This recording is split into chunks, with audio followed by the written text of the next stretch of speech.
mig, við ætlum að hafa tíma á mánudaginn, það segja að byrja klukkan 10 til þess að fá þau 2 verkefni sem eftir við ætlum að leyfa Jóni að njóta þess að horfa á verkefni sitt.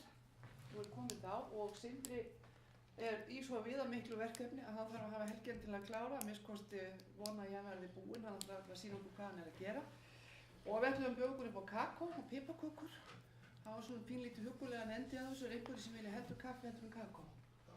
Já, allt í huga og leiðinni, það væri kannski svona orðin einhvers staðar á milli vita. Og höfum við kortleggja með okkur, ekki til í það? Og þá ætlum við líka að leggja fyrir ykkur mat á áfanganum, við ykkur að fylla út svona svara eftir bestu getu og bestu samvisku. Hvað ykkur fannst þetta, hvað var gott, hvað fór niður og hvað má laga og svo framvegis. Klukkan 10, eftir löngu 5 mínúturnar, þá byrjum við. Við sendum út póstum þetta til þeirra sem ekki eru mættir í dag, en bið ykkur að koma hérna stundvíslega þá. Og þá tökum við 2 síðustu verkefni þetta mat, svona endum svona samveru, í einhvers konar samveru hérna huggulegri. En það eru nokkuð verkefni þá sem að eiga að, eða á að skila hérna í dag. Geymum þá Jónu, Ólu og Laufeyju. Það tilbúið það ekki? Jú. Já, þannig þið komum það bara með á mánudaginn. Já. Þú verður þá líka á mánudaginn, það er það sem að komið ekki? Það þá í dag, það Jón Elvar og það Saga og það Guðbjörg og það Lilja og það Elisabeth Ásmann sem var að skjótast þarna, alltaf ná í eitthvað. Og Anna Karin sem að vantar að skila sér. Einhver sem að vill byrja? Biður það? Hvað sér þau? Já.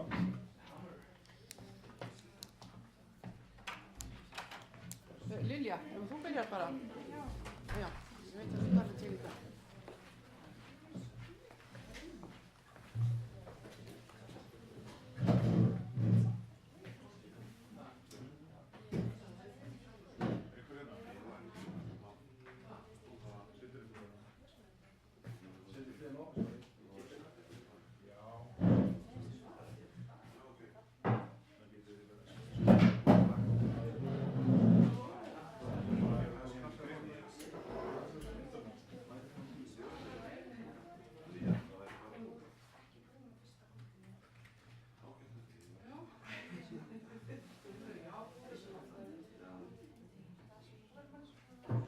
Við skilum sem sagt verkefnum ykkar eigin sköpunarverkefnum á þriðjudaginn. Við erum að samræma umsagnir af því við vorum að endurskoða matið út frá því sem við töluðum í fyrradag ákvaðum átum bara hvert verk á sínum eigin forsendum og þannig að það hækkar ykkur bara mörgur að við skilum þessu endanlega alveg á þriðjudaginn. Er það ekki þriðjudaginn? Hvað? Já, mánudaginn. Já, mánudaginn. Og svo fáum við lokaðum við bara sendum þá til póstum. Við þurfum að setja svona lífið til að skoða. Hvernig kveiki ég að skjápa? Það er þarna að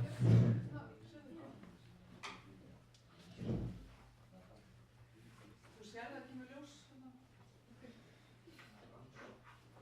Þú tekur smá tíma. Þú getur sagt svona kynnt fyrir verkefni á með. Já, ég samdi sem sagt smásu þetta kemur þetta smá allt sem þetta en allavega ég átti bara að skrifa smásu af því að mér finnst gaman að skrifa sögur.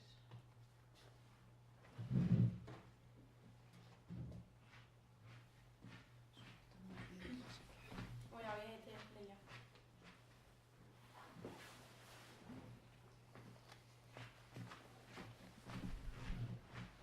Og hún heitir Von og álfastelpunar og hún byrjar á því að þetta svona fyrir söguna byrjunin, sagan, það ekki alveg sagan, það bara það sem gerist á undan og þarf eiginlega að koma fram.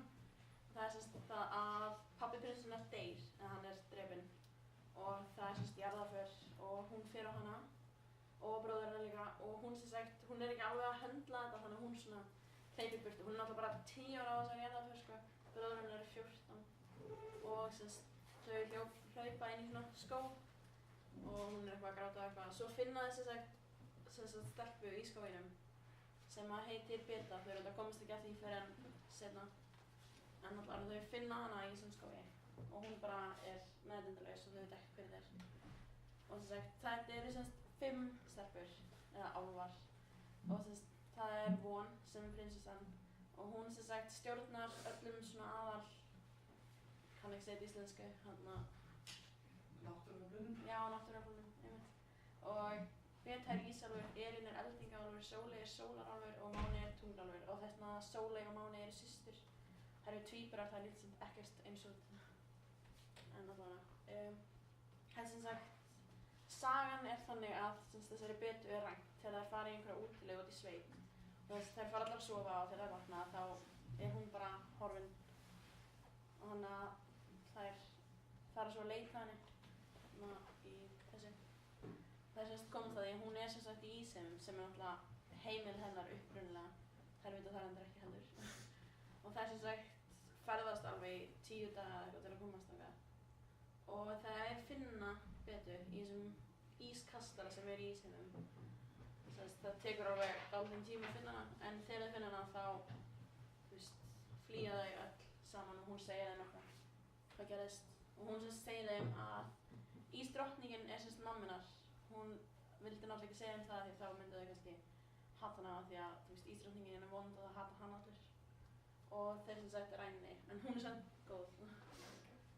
Og Ísálfar eru vondir.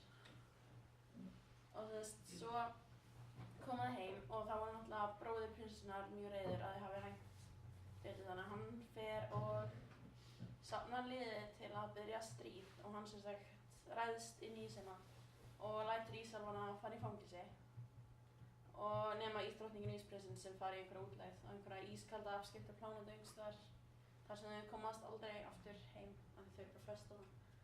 Og svo sameinast Brísalónir hinum málunum, þau verða bara eitt stórt samfélag eftir að þeir eru búnir í fangelsi og þetta var bara nýtt og betra líf og þá er það búið. Já, öllum.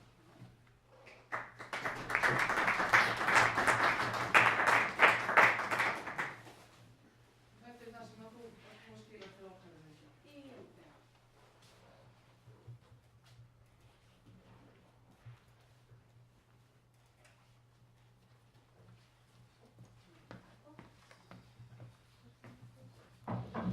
Sagan næst.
best þekkt undir listamannsnafninu Megas.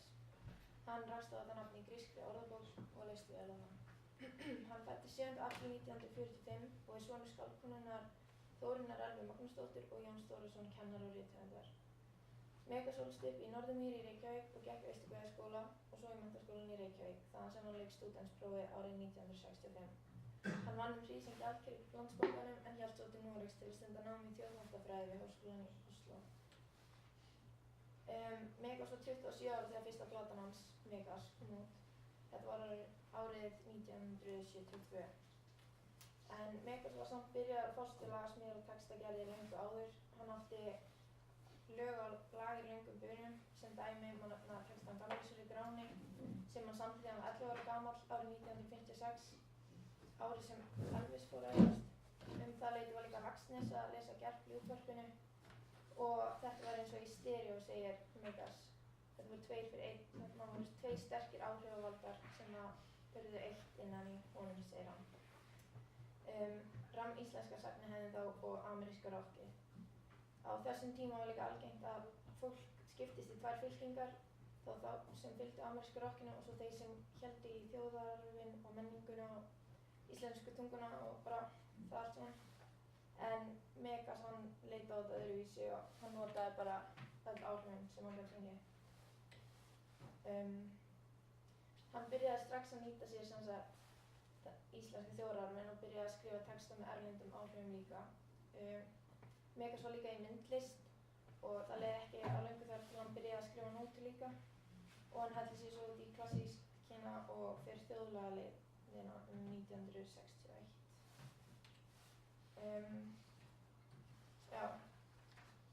Töffaraskapur og kaldhæðni fundust náttúrulega í íslenskri dagatónlist fyrir en Megas kom.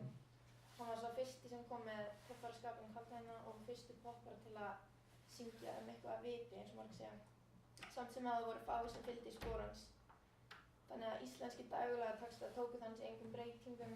Megas og þá bara eins og núna í dag alefni í heiminum og hann hefur frá eitthvað alltaf verið svona aðeins öðruvísi en aðrir. Þessi fyrsta plata hans, Megas, hafði mjög mikil áhrif.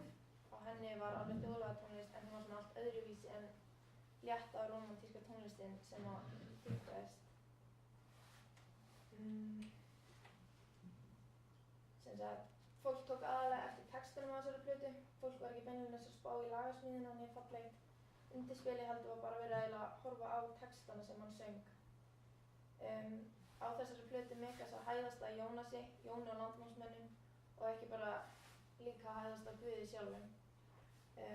Það skapaðist mjög mikil ánægja vegna þessari plötu, vegna þess að Megas þótti ekki sýna þjóðhetjum og menningararfi nægilega virðingu, eins og að óska þess að skip Ingólfs Arnarsonar hefði sokkið eða að segja að Jón Sigurðsson hefði brúkað gylltan popp og þetta kæruleysislega skál fyrir fróni og allt og fjölni og allt það.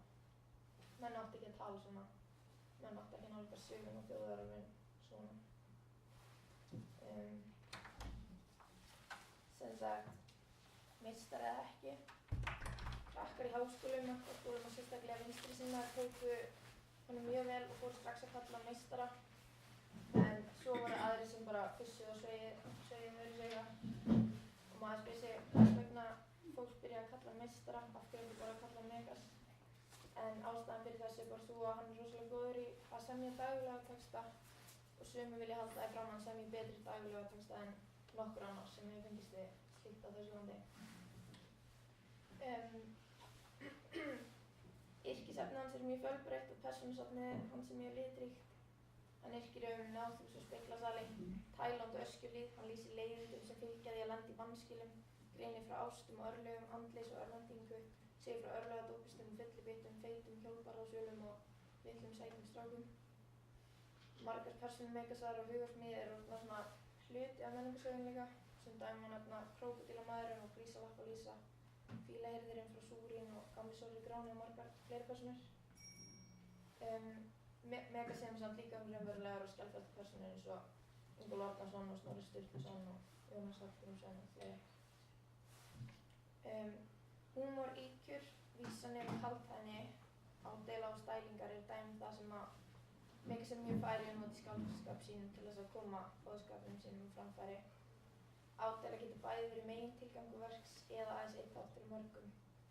Í flestum kvæðum eða textum eftir hann má finna einhverja ádelu á þjóðfélagsástand, fordóma fólks, hugmyndir, hefðina og margt fleira.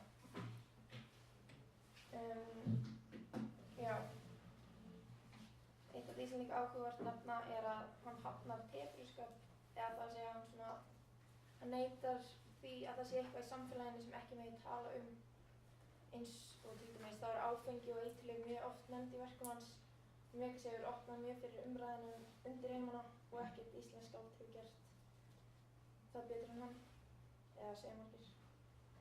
Megas yrkir heima sem margir aðrir kæra sig ekki yrkjum. Fyrir honum þetta alveg jafn mikilvægt yrkisefni og hvað annað. Allir hjá honum eru svona á sama plani. En húmorinn samt það sem hefur verið svona mest áberandi og hrifið flesta. Já. Eitt af einkennum Megasar sem daglega texturhöfundar að hann lætur reglurnar ekkert setja sig nein takmörk. Hann sveigir bara lögmál formsins. Til dæmis textarnir oft mjög langir og mikið orðum og ljóðlínurnar svo langar að það hefur varla sést annað eins. Megas nálgast líka tungumálið allt öðruvísi en margir. Hann hræðist ekki að gera tilraunir með íslenskuna. En hann er með mjög gott lag á tungumálinu. Stundum ákveður að nota fáið orð eins og Ísaland fann og nam og vitið þið hvað það er þetta hulið. En svo brýst fram í honum þessi tilhneiging til að brjóta þetta upp og þá á hann til að blanda fínu íslenskunni sína með alls konar slettum eins og bestasta og mér langar. Svo þarna dæmi setningar sem hann segir. Ég segi ekki að hún sé best en hún er sannlega eins og þið vitið bestust mest. Eða þegar mig langar mjög mikið þá langar mér. Hann segir að þetta sé tilfinningileg nálgun fremur en eitthvað annað. Stundum nægir ekki afstæðslega lýsingar orðsins. Megas er líka ekki bara ótrúlega klár að nota tungumáli, heldur býr líka mikið hugmyndaflug að baki atburðarpersóna. Þarna eru bara dæmi setningar sem að lýsa vel hugmyndaflug hans, eins og það dauð fuglar sem Gísla fyrir grein. Jón Sigurðsson sigldi til Köben til að læra geimréttafræði.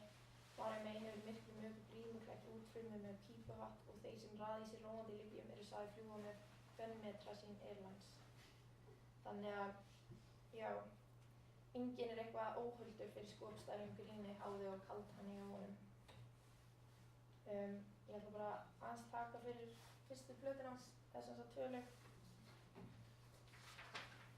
Og sem sagt, það sem mest áberandi fyrstu plötuna það hvað hann færi persónu atburði sem hann fengið svona háan sess í huga fólks niður á mannlegara plan.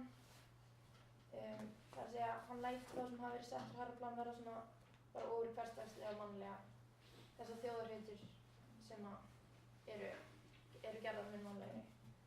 Eins og ég er Egill og þú ert Þórólfur og Snorri er ekkert að baða sig í Reykholti heldur býr hann með Fálkafljóti í Reykjavík. Já, ég útskýra betur eftir. Í textum Megasar og sérstaklega í þeim textum sem ég er að fjalla um á eftir það sem sagt mikið þessa stælingu. Sem sagt að vitna í aðra texta eða nefna þekkt nöfn úr Íslands mannkynssögunni eða endursegja sögu. Þetta eru sem sagt textar sem eru þættir úr Íslandssögunni á þessari plötu og ég ætla að taka fyrir 2 sem eru sem sagt Jón Sigurðsson, Sjálfstæðisbaráttu Íslendinga og dauði Snorra Sturlusonar.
Nýja daginn. Þetta er þarna í horninu.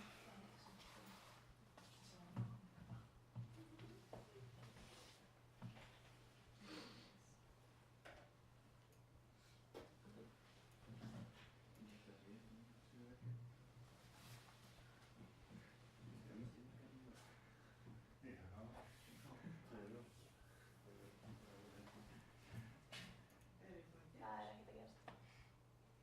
Er þetta ekki inn á YouTube bara? Nei. Á ég þá bara að slappa af. Þú sýnir okkur textan, þú varst með hann þarna. Já. Maður skilur hvað sem er ekkert sem Mega segir þegar hann sýnir tónlistina. Æ, svona er þessu. Ekki á fyrstu plötunni, það var tannlaus. Skálaði það sem fekk tenni.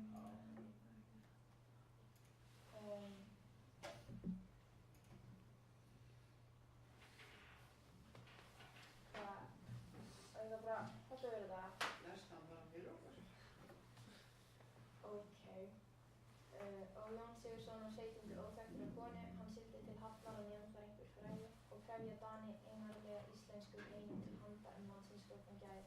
Hann mátti ekkert aumt sjá það í staðreind og einatt gekk hann nakinn í rauðum slóð íbúð sína sem einhver kaupargyðing af Íslandi nýskeið og brúkaði giltan hátt. Nú er Jón dauður en sjálfstæðisbaráttan drífur og við berjum lengja ykkur og frelsi og við gefum af bókum út einhvert fyrna fá og förgum stundarhagsmunum fyrir nýtt helsi. Sem sagt, þessi texti er drjúg erindi og í fyrsta erindi koma fram vel þekktar upplýsingar líf og starf sjálfstæðisritinu Jóns. En það er sagt frá nokkuð óljóst eins og maður sem segja frá viti ekkert hvað hann að tala. Eins og var 17. óþekktur af konu sigldi til Hafnar og nema einhver fræði. Í öðru endinu sjáum við svo grínið og kaldhæðnina sem einkennir textan hans.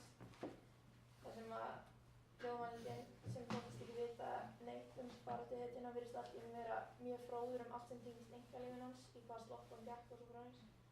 Og svo í þriðja erindinu hann svo að tengja söguna við nútímann. Eins og sjáum að í textanum nú er Jón dauður en sjálfstæðisbaráttan drífur. Og þarna sjáum við líka að hann að svona, já, íroni og kaldhæðnin kemur fram í málfarinu, hann nota danska slettur og þó svo hann sé að segja frá baráttu fyrir móðmálinu. Næst er það þessi texti, Davíð Snorra Sturlusonar. Þeir riðu átján eins og gengur eftir miðjum Reykholtsdal, nýja hjálma, nýja skildi, nýja skó og tróðana. Þeir sungu fregnir fólksku hljóðum, færum Snorra heljaslóð og vöktu alla upp á bænum, engum vöktulegum blóð. Þeir fórum allt og undir rúmin en engan Snorra fyndi þó, hann bjóðu forskagötu og gerði grín að þessu og skelli hló. Sem sagt. Í þessu kvæði eða þessum texta er stílmálinn og talmál, hann passaði kannski ekkert rosalega vel til frásagnar einhverja fornmyndu en með því að hafa stílinn á þessu svona þá hann að gera söguna bara hversdagslega og nútímalega.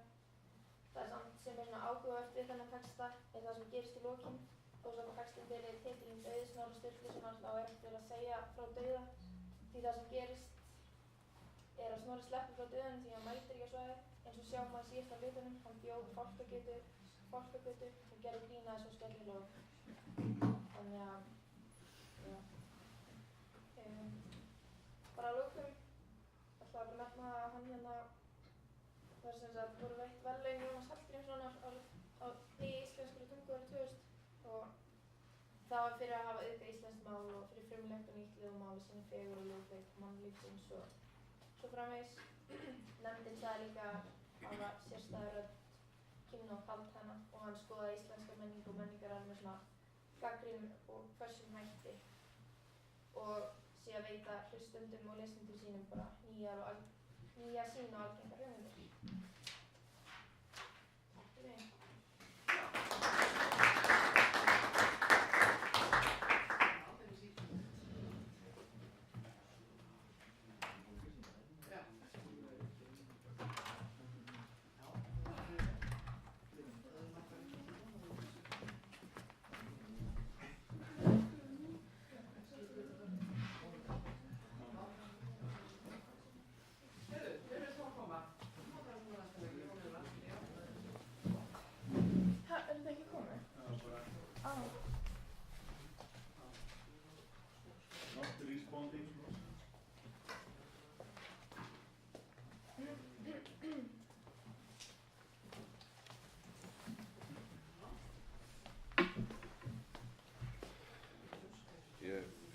Já, sæl, ég heiti Jón Elvar og ég reyndi að búa til nokkur ljóð úr eftir eins og romantík eða nútíma eða raunsæ.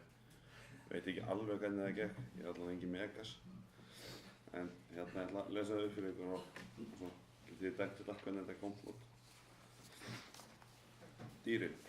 Rauður með siljuhvíta faxið, glitrandi í tungsljósinu, hleypur hann fagurgrænar slétturnar. Eins og sykurbúði stendur kindin á beit síðla dags, á meðan skýtur sólin gullrauðum geislum á silfurblá fjallstinda. Kýrin lífsaði vel megunar, klædd alls konar litum, endar oftast í sem hamborgari á postulínsdiskum landsmanna. Afmælisboð. Maturinn borinn á borð, litlir skæruliðar róast og setjast við borðið. Örmagna yfirvald liggja líkt á fórnarlömb sjálfsmorðssprengju árása. Eftir að hafa borðað flykkjast börnin út á leiksvæðið eins og hermenn á leið til orrustu. Á meðan taka stjórnvöld til eftir þessar hamfarir og byggja veröldinu upp að nýju.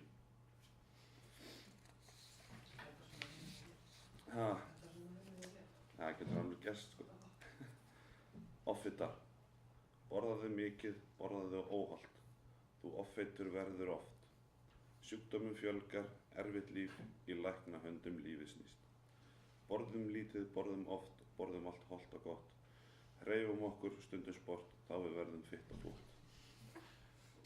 Þetta á að vera eitthvað í einhverjum af þessum romantíka eitthvað.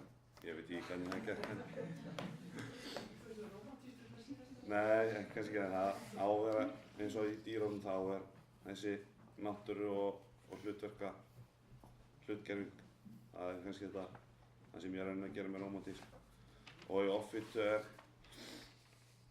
ég í svona nútíma módernisma það sem er samfélagságreiningur. En ég veit ekki alveg með þetta afmælisboð, þetta bara kom þannig að ég lét það bara hlaka. Takk fyrir.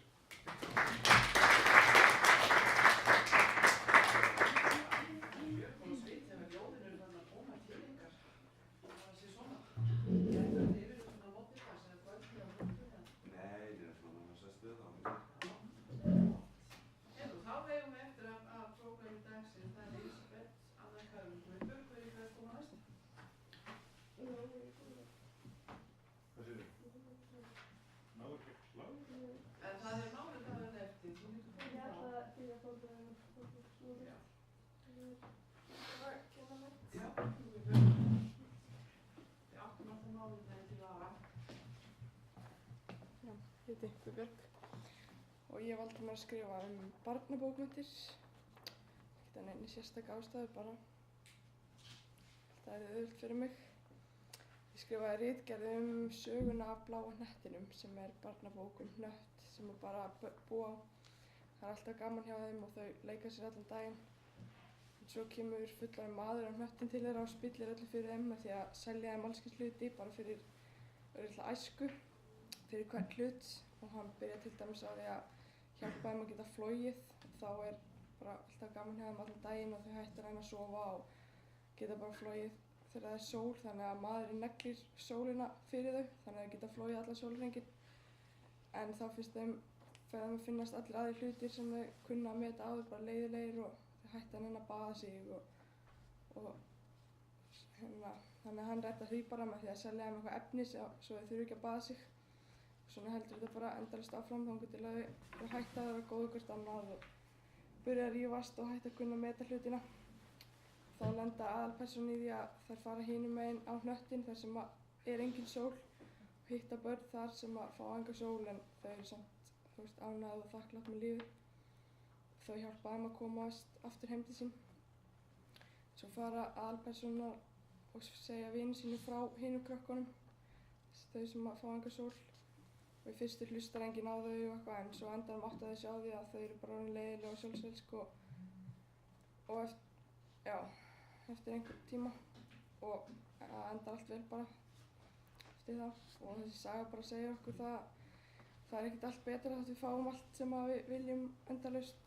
Heldur getum við bara breyst og við sjálfsvelsk og hætta að hugsa um mikilvæga hlutina í kringum okkur og það sem skiptir máli.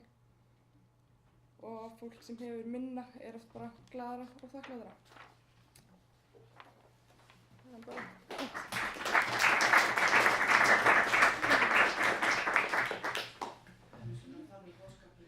Já, það er boðskapsmikil saga. Já, það ekki. Svona fyrir börn. Það er velvægum að saga og fyrst og þetta er bara svo klassísku og í barnabókinni. Já. Ha? Ertu búin að leika í þessu leikriti? Hvað segir þú? Rætt fólk í það? Heyrðu, gerðu svo vel, Elisabeth. Ég heiti Elisabeth og ég bjóð til sögu og ég nefndi ekki söguna, ég nefndi ekki eins og aðalpersóna. Það er bara venjulega hluti. Hann er 17 ára, hann býr hjá foreldrum sínum og hann á vini, hann fer í partí, hann er í skóla, hann drekkur. Þetta er mjög venjuleg saga. Já, þannig að þú getur bara að lesa hann. Þú getur ekki lesa fyrir róttalum, bara svona hvernig einhverju er hvernig byrja til dæmis. Alveg viss. Ég er að dreifast úr stressi. Alveg viss. Gerðu þá bara lífum við í því þá. Við erum ekki að sjá. En er þetta sorglegur endir svona? Nei, það er Góður endir. sorgleg saga og góð mendi. Herðu, þá segjum við það bara. Takk fyrir það.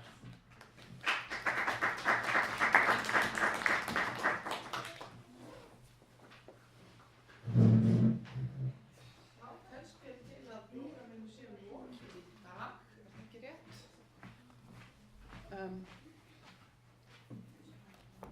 Og þá vil ég þakka þeim sem hafa skilað af sér í dag. Það er gaman að sjá hvernig við vinnum þetta.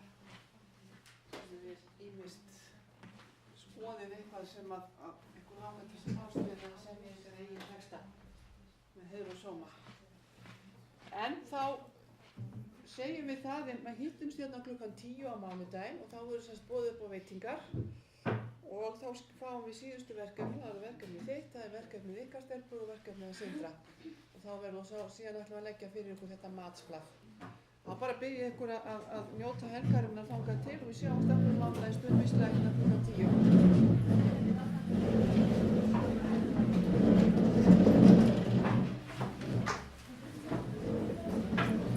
Guðbjörg, ertu búin að skila þessari ritgerð?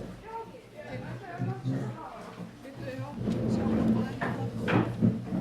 Ég ætla að hafa hana í svona síðast tíma. Gerðu það, og varum hérna í þessu. Það er því hérna í þessu. Þú mætti bara alltaf segja. Já, ég bara vissi að það er stórkostlega. Ég vissi að Kristín, fékkstu verkefni? já, ég kom þá upp að þetta hér. Ábyggilega. Það er best við þetta, það er informations. Nei,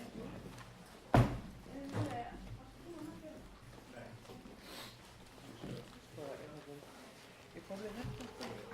Og ég var að fara yfir. En sko, já, við ætlum að skila þessu þriðdaginn. Já. Ég er búin að mándaginn, ég taldi hann þriðdaginn, við ekki akkur. Hérna, sástu ég lagði á blaðið.